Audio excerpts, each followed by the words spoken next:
दर्शक बंधु यही गुरुत्वपूर्ण कथागुड़िक टिके ध्यान देकी शुणु। 1 नंबर, पूजा करने समय जदि आपण जलिथिबा दीपटीर शिखा उपरक उठिबाकु लागिथाए तेबे आपणक उपरे भगवानंकर कृपा दृष्टि रहिथिबार सूचना होइथाए एवं आपणक मनवांछा पूर्ण होइथाए। 2 नंबर, गाधुआ घर सबुबेले सफा सुतुरा रखिबा उचित, केबे भी अलिया आवर्जना करबा उचित नुहे। यह अमंगलकारी हेबा सहित राहु केतु एवं शनिंकर खराब प्रभाव पड़ी सुख समृद्धि कम होइथाए। 3 नंबर, वास्तु अनुसार केबे भी फटा एवं मैला होइथिबा कपड़ा पिंधिबा उचित नुहे। यह द्वारा दरिद्रता देखा देइथाए, तेणु गाधोइबा परे सफासुतुरा कपड़ा पिंधिबा द्वारा शुभ एवं मंगलकारी होइथाए।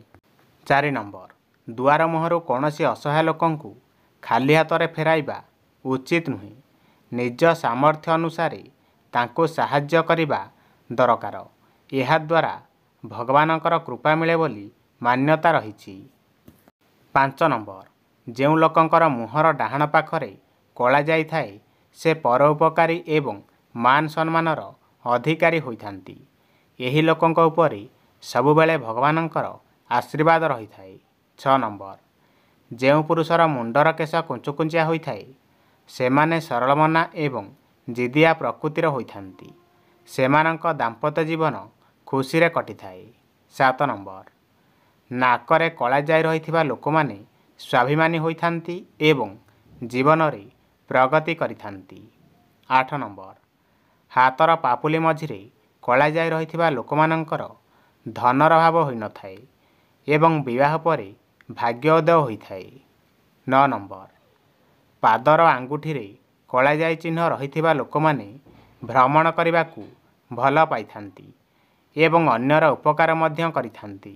10 नंबर, हातर आंगुठीरे कला जाई चिन्ह रहिथिबा लोकमाने कर्मवीर होइथांती एवं कार्य सफलता प्राप्त करिथांती। 11 नंबर, जेउ लोकमानंकर बेकरे कला जाई रही थाए सेमाने बुद्धिमान होइथांती एवं चतुरतार सहित धन अर्जन करिथांती। 12 नंबर, जेउ लोकमानंकर कानरे कला जाई चिन्ह रही थाए सेमाने विचारबोध लोक होइथांती एवं उत्तम परामर्शदाता मध्य होइथांती। 13 नंबर, जेउ पुरुष लोक माने महिला मानकर सम्मान करिथांती सेमानंक उपरे शनिदेवंकर कृपा रही थाए। 14 नंबर, जेउ पुरुष लोकंक स्मितहास्य मनमोहक होइथाए सेमानंक उपरे माता लक्ष्मींकर विशेष कृपा रही थाए। 15 नंबर, जेउ लोकंकर पादर द्वितीय आंगुली बड़ होइथाए सेमाने भाग्यशाली एवं सहनशील व्यक्ति होइथांती। 16 नंबर, जेउ पुरुष निजर प्रशंसा करती नाही एवं जहार अहंकार नथाए सेमानंक उपरे सूर्यदेवंकर आशीर्वाद रही थाए। 17 नंबर, जेउ पुरुष माने कथा धीर कहिथांती किंबा सेमानंक कथा ठीक भावे बुझी हुए नाही सेमानंको जीवन रे सफलता सहजरे मिली नथाए। 18 नंबर, जेउ पुरुषंकर आखि कला एवं सुंदर होइथाए ता सहित आखि तले कला दाग नथाए सेमाने भाग्यशाली होइथांती। 19 नंबर, पुरुष लोक माने प्रत्येक दिन स्वच्छ रहिबा सहित चंदन लगाइबा उचित। यह द्वारा शुभ एवं मंगलकारी होइथाए। 20 नंबर, जेउ पुरुष स्त्री को शारीरिक सुख देई पारे नाही किंबा स्त्री को संतुष्ट करि पारे नाही सही पुरुष ठारू स्त्री दूरेई जाइथांती। 21 नंबर, जेउ पुरुष लोक माने कथा स्पष्ट भावे कहिथांती सेमाने शीघ्र सफलता मध्य दौलतर अधिकारी होइथांती। 22 नंबर, जेउ पुरुष लोकंक देहरु अधिक झाल बाहरी थाए किंबा अधिक केश रही थाए सेमानंक जीवन रे बहुत कठिन समस्यार सामना करबाकू पड़ी थाए। 23 नंबर, जेउ पुरुष लोकंक मथा चौड़ा होइथाए अथवा चारि आंगुळीरू अधिक होइथाए सेमाने भाग्यशाली पुरुष होइथांती। 24 नंबर, जेउ पुरुष लोकंक मथारे कोनोसी दाग रही थाए सेमानंको जीवन रे जे कोनोसी सफलता प्राप्त करिया पाई बहुत संघर्ष करबाकू पड़ी थाए। 25 नंबर, जेउ लोकमानंकर ओठरे कलेजाई चिन्ह रही थाए सेमाने मिष्टभागी होइथांती एवं भाषा द्वारा अन्यमानंकर मन किणिथांती। 26 नंबर, केबे भी अन्यमानंक पाई रहिथिबा खाद्य खाइबा उचित नुहे किंबा पाखरे थिबा जे कोनोसी प्राणी को भोकिला रखी खाद्य खाइबा अनुचित। 27 नंबर जदि कौनसी शारीरिक कष्ट किंबा जंत्रणा देखा देउथाए तेबे शनिवार दिन सोरिष तेल रे खाद्य प्रस्तुत करी शारीरिक विकलांग किंबा गरीब लोकंकु खाइबाकु देबा द्वारा शारीरिक कष्ट दूर होइथाए।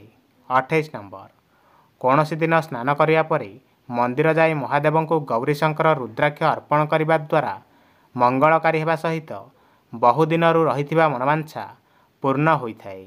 29 नंबर केबे भी संपूर्ण उल्लंघन होई शोइबा उचित नुहे। यह द्वारा घरे सुख शांति नष्ट होइथाए एवं धनर अभाव देखादेवा सहित शरीर रोगग्रस्त होइथाए। 30 नंबर शास्त्र अनुसार कौनसी मंदिर किंबा श्मशान रे केबे भी शोइबा उचित नुहे एवं जदि घरे एका रहउछंती तेबे पाखरे लुहा जिनिष एवं पानी पात्र रखिबा उचित। 31 नंबर रात्रि भोजन परे रोषेई घरे अईठा बासन रखिबा उचित नुहे। यह द्वारा माँ लक्ष्मी क्रोधित होइथांती। तेणु अईठा बासन को रोषेई घर बाहर कर दियंतु किंबा रातिरे धोई दियंतु। अईठा बासन रे काहारी को खाद्य परसंतु नहीं, यह अमंगल होइथाए। 32 नंबर जेउ विवाहिता महिला सकाळु विलंबरे बिछना छाड़ती सही महिलांक उपरे माँ लक्ष्मी क्रोधित होइथांती। सही घरे अलक्ष्मी वास करिथांती। महिला माने सूर्योदय पूर्वर उठी स्नान करी पूजा पाठ आळती करिबा उचित, जहाद्वारा घरर सुख शांति समृद्धि वृद्धि होइथाए। 33 नंबर अनेक महिला घरर मुख्यद्वार चौकाठ उपरे बसी गप करिथांती एवं खाद्य मध्य खाइथांती। यह द्वारा माँ लक्ष्मीकर गृह प्रवेश रे बाधा सृष्टि होइथाए। एही भली महिलांक उपरे माँ लक्ष्मी क्रोधित होइथांती। 34 नंबर जेउ माने आत्मसम्मान को धन रूपे विवेचना करती सेमाने वास्तव में चिरंजीवी। आत्मसम्मान को गुरुत्व देउनथिबा व्यक्ति मानक पाखरे जेते धन थिले मध्य जेते दिन बंची रहिले मध्य तार मूल्य अन्य मानक पाखरे न थाए।